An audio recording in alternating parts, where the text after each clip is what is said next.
Fry చేసేటప్పుడు ఒకసారి కలిపేసి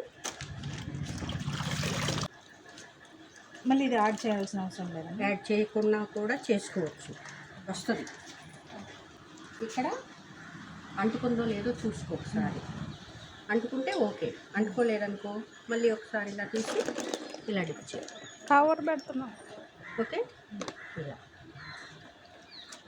ఇందాక మనం నెఫ్తాలు ఓపెన్ చేసాం కాబట్టి నెఫ్తాలు అంటుకుంటేనే మనకి కలర్ అంటుకుంటుంది, లేకపోతే అంటుకోదన్నమాట.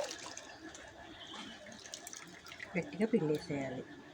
ఇక్కడ మనం పిండితేనే అక్కడ కలర్ పోకుండా ఉంటుంది. వాటర్ తిప్పాల్సింది.